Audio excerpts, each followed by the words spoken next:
కాళేశ్వరంపై vigilance విచారణ కొనసాగుతుంది. ఏడాది చివరికల్లా 5 లక్షల ఎకరాల కొత్త ఆయకట్టుకు సాగునీరు అందిస్తాం. వర్షాకాలంలోపు చెరువుల పూడికతీత పనులు పూర్తి చేస్తాం. నీటిపారుదల శాఖ మంత్రి ఉత్తమ్ కుమార్ రెడ్డి. కాళేశ్వరం ప్రాజెక్టు అవినీతిపై విజిలెన్స్ విచారణ కొనసాగుతుందని నీటిపారుదల శాఖ మంత్రి ఉత్తమ్ కుమార్ రెడ్డి తెలిపారు. శనివారం హైదరాబాద్లోని జలసౌధలో సాగునీటి ప్రాజెక్టులపై అధికారులతో సమీక్ష నిర్వహించారు. ఈ ప్రాజెక్టుపై మరోవైపు దీనికి సంబంధించిన జ్యుడిషియల్ విచారణ కోసం హైకోర్టు చీఫ్ జడ్జికి లేఖ రాశామని, అనుమతి రాగానే విచారణ ప్రారంభమవుతుందని తెలిపారు. ఏడాది చివరికల్లా 4.5 లక్షల ఎకరాల నుంచి 5 లక్షల ఎకరాల కొత్త ఆయకట్టుకు సాగునీరు అందించేందుకు చర్యలు తీసుకోవాలని అధికారులను మంత్రి ఆదేశించారు. నీటిపారుదల శాఖలో గత పాలకులు ఓ ప్రణాళిక లేకుండా నిర్మాణాలు చేపట్టడం వల్ల అప్పులు పెరిగాయే తప్ప కొత్తగా ఆయకట్టు సాగులోకి రాలేదన్నారు. గత తప్పిదాలు పునరావృతం కాకుండా అవసరమైన నిధులను ఖర్చు చేసి కొత్త ఆయకట్టు సృష్టించాలని సూచించారు. కృష్ణా గోదావరి పరివాహకంలో 18 ప్రాజెక్టుల్లో మిగిలిన పనులను సత్వరమే పూర్తి చేయడంతో పాటు రాబోయే 5 ఏళ్లలో ఏ ప్రాజెక్టు కింద ఎన్ని ఎకరాలు కొత్తగా సాగులోకి వస్తాయో సమాచారం సిద్ధం చేయాలని ఆదేశించారు.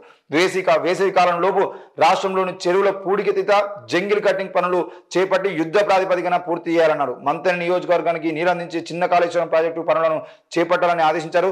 ముఖ్యమంత్రి రేవంత్ రెడ్డి సూచన మేరకు కోయిన ప్రాజెక్టు నుంచి 100 టీఎంసీ నీటితో పాటు విద్యుత్ కోసం రాష్ట్ర ప్రభుత్వం ఆలోచన చేస్తున్నారని తెలిపారు. ఈ సమీక్షలో నీటిపారుదల శాఖ ముఖ్య కార్యదర్శి రాహుల్ బొజ్జా, ఈఎన్సీ మురళీధర్, ఇతర అధికారులు పాల్గొన్నారని చెప్పేసి అయితే మనం చూస్తా ఉన్నాం. మనం మొత్తానికైతే కాళేశ్వరం ప్రాజెక్టు సంబంధించిన విషయంలో విజిలెన్స్ దాడులు జరుగుతూ ఉన్నాయి. విజిలెన్స్ అంటే ఆ కాళేశ్వరం అక్కడ ప్రాజెక్టు దగ్గర నుండి మొదలుకుంటే హైదరాబాద్ వరకు ఉన్నటువంటి అన్ని ఆఫీసుల్లో ఎక్కడెక్కడైతే కీలకమైన ఫైల్ ఉన్నాయి ఆ కీలకమైన ఫైళ్ళకు సంబంధించిన విషయంలో అయితే దాడులు జరుగుతూ ఉన్నాయి.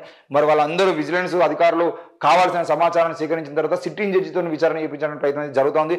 మరి సిట్టింగ్ జడ్జితో విచారణ కాకుండా సిబిఐకి అప్పగించాలని చెప్పేసి, నరేంద్ర మోడీకి అప్పగించాలని చెప్పేసి ఇక్కడ బీజేపీ నాయకులు డిమాండ్ చేస్తూ ఉన్నారు. డికే అరుణ కానీ, లేదంటే మురళీధర్ కానీ, లేదంటే బండి సంజయ్ కానీ, వీళ్ళందరూ కూడా కాళేశ్వరం సంబంధించిన విషయంలో దీన్ని సిబిఐ ఎంక్వైరీకి ఇవ్వాలని చెప్పేసి మాట్లాడతాం. మరి సిబిఐ ఎంక్వైరీకి ఇవ్వకుండా మేము విచారణ కేవలం సిట్టింగ్ జడ్జితో మాత్రమే చేస్తాను వీళ్ళు ఎందుకు అంటున్నారంటే, సిబిఐ ఎంక్వైరీకి ఇచ్చేది అంటే నరేంద్ర మోడీ చేతుల్లోకి పోతుంది. అప్పుడు నరేంద్ర మోడీ ఆడించినట్టుగా కేసీఆర్ ఆడుతారు.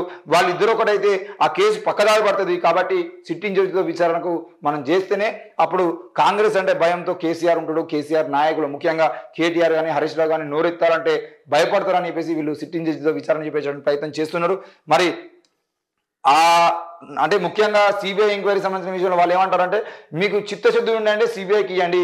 చిత్తశుద్ధి సంబంధించిన విషయంలో చిత్తశుద్ధి లేదు, ఏం లేదు. కేవలం కేసీఆర్ను కాపాడే ప్రయత్నంలో భాగంగానే ఈరోజు నరేంద్ర మోడీ పూనుకున్నాడు కాబట్టి ఇక్కడ బండి సంజయ్ లాంటి వాళ్ళందరూ కూడా సిబిఐకి ఇవ్వండి అని చెప్పేసి డిమాండ్ చేస్తున్నాడు తప్ప సిబిఐకి ఇచ్చేది ఉంటే ఇప్పటికీ సిబిఐకి ఇచ్చినటువంటి ఎన్నో కేసులు కూడా ఒక 5 ఏళ్లకు 10 ఏళ్లకు ఆ కేసులను కొట్టేసిన ప్రయత్నం కూడా జరిగింది. మరి సిబిఐకి ఇవ్వకుండా ఇక్కడ ఉన్నటువంటి సిట్టింగ్ జడ్జితో విచారణ చేసి దాంట్లో ఎన్ని లక్షల కోట్లు ఖర్చు అయింది, ఎన్ని వేల కోట్లు ఎవరెవరు తిన్నాడో మొత్తాన్ని తీసి మళ్ళీ దాన్ని పునర్నిర్మించాల్సిన అవసరం అయితే ప్రభుత్వం మీద ఉంది. కాబట్టి దానికోసం ప్రయత్నించాలి.